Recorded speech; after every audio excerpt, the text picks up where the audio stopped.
Você sabia que é possível ter milhares de canais, filmes e séries diretamente no seu navegador sem a necessidade de nenhum aparelho ou mensalidades? Conheça a Live TV. Nosso site tem todos os canais de TVs abertas do Brasil e também os canais por assinatura. Filmes de todos os gêneros, incluindo os principais lançamentos do mercado. Séries atualizadas para maratonar e se divertir muito, sem travamentos. Animes, desenhos, além de toda a grade infantil, documentários, canais de notícias e informações, novelas e programas que marcaram época, jogos e eventos esportivos ao vivo e muito mais. 100% online, disponível 24 horas por dia, 7 dias por semana e o melhor, totalmente gratuito e seguro. Tudo isso através do seu navegador. É simples, rápido, basta acessar o site e assistir a qualquer hora, em qualquer lugar. Conteúdos em SD, HD, Full HD, H265 e 4K. E sim, é realmente grátis, sem mensalidade, sem nenhuma taxa de adesão. E aí, gostou? Então acesse agora. O link está na descrição. Clique e assista milhares de canais, filmes e séries gratuitamente você também. Live TV. Poupe dinheiro, não poupe diversão.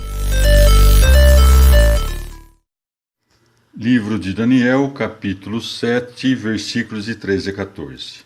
Eu continuava contemplando nas minhas visões noturnas, quando notei, vindo sobre as nuvens do céu, um como filho de homem. Ele adiantou-se até o ancião e foi introduzido à sua presença. A ele foi outorgado o poder, a honra e o reino, e todos os povos, nações e línguas o serviram. Seu império é império eterno, que jamais passará, e o seu reino jamais será destruído. Comentário. Não dá para entender os dois versículos desse trecho, senão os cotejarmos com o restante do trecho em que estão inseridos. O autor do livro do Daniel não transmite sua mensagem numa linguagem transparente, mas se utiliza de figuras apocalípticas. O capítulo 7, do qual é extraída este trecho, começa dizendo que Daniel, numa dramática visão noturna, contempla, saindo do mar, símbolo da desordem e do caos, 4 grandes animais: um leão, um urso, um leopardo e, por fim, um quarto animal assustador, medonho, dotado de uma força descomunal, que tritura tudo com seus dentes de ferro. Daniel 7, de 2 a 8. Esses animais são a representação de quem? O próprio autor explica: trata-se dos grandes reinos que se sucederam no mundo e que oprimiram o povo de Deus. O leão é a Babilônia, a cidade sanguinária. O urso e o leopardo representam outros povos dominadores: a Média, a Pérsia. A quarta fera, a mais terrível de todas, simboliza o reino de Alexandre Magno e dos seus sucessores. Entre estes, um é extraordinariamente perverso: Antíoco IV, o perseguidor dos israelitas fiéis ao seu Deus. Ele está no poder justamente na época em que está sendo escrito o livro de Daniel, Daniel 7, de 17 a 27. A história de Israel foi uma sucessão de reinos cruéis, que não tiveram piedade dos fracos, que violaram os direitos da população e que se impuseram através da violência e da exploração, justamente como se comportam os animais. Mas o mundo continuará sempre sendo vítima desses homens arrogantes que só confiam na própria força? Permanecerá Deus indiferente diante da opressão do seu povo? O vidente contempla uma outra cena grandiosa. No céu são instalados alguns tronos e um ancião, que simboliza o próprio Deus. Senta-se para o julgamento.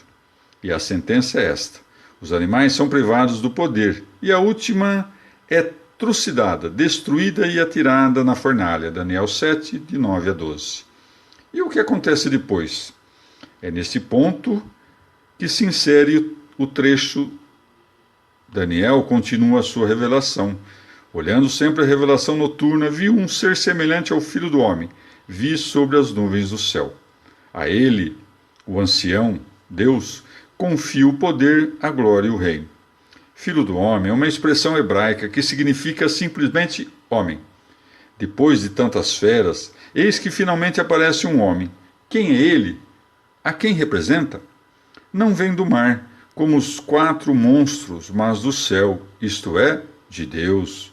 Ele não representa um indivíduo singular, mas todo o povo de Israel que, depois da grande tribulação, da qual foi vítima sobre o reinado de Antíoco, recebe de Deus um reino eterno, um reino que não conhecerá o caso, que nunca será destruído. Todos os outros povos estarão sob seu domínio, mas não serão oprimidos, porque o novo rei tem um coração de homem. Com essa promessa, escrita aproximadamente 160 anos antes do nascimento de Jesus, o autor quer infundir coragem e esperança na alma do seu povo. É verdade que, sob o reinado do ímpio Antíoco, Israel está sofrendo, mas a opressão está quase chegando ao fim.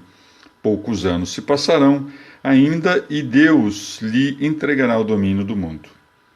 Quando se cumpriu essa profecia? Com a independência política conquistada por Israel alguns anos depois. Não, como sempre acontece. Quando a autoridade é interpretada como poder e dominação, também os novos libertadores, os macabeus, logo se transformaram em exploradores. A profecia se realizou em toda a sua plenitude com a vinda de Jesus. É ele, o Filho do Homem, que dá início ao reino dos santos do Altíssimo. Marcos 14:62. Antes dele, os reinos que se sucederam sempre se inspiraram no mesmo e brutal princípio, o domínio do mais forte. Ele inverteu os valores, colocou no vértice não o poder, mas o serviço. Introduziu no mundo uma nova mentalidade, a do coração do homem, oposta à cruel lei das feras. Nós também, como os israelitas, constatamos que neste sucedem-se muitos reinos. Os novos dominadores se instalam no lugar dos seus antecessores, mas pouco ou nada muda, porque os princípios nos quais os recém-chegados se inspiram são os mesmos: a exploração, a violência e a arrogância. Isto se verifica não só no campo político, mas também nos demais setores da vida, no econômico, no social, no profissional, na escola, no esporte e também no religioso, na comunidade cristã. Ocorre-nos uma pergunta: mas essa corrente nunca será quebrada? O mundo continuará sempre à mercê dessas forças de morte? Não. O reino do mal não terá uma duração eterna. Jesus já deu início a um novo reino, no qual os fracos e os pobres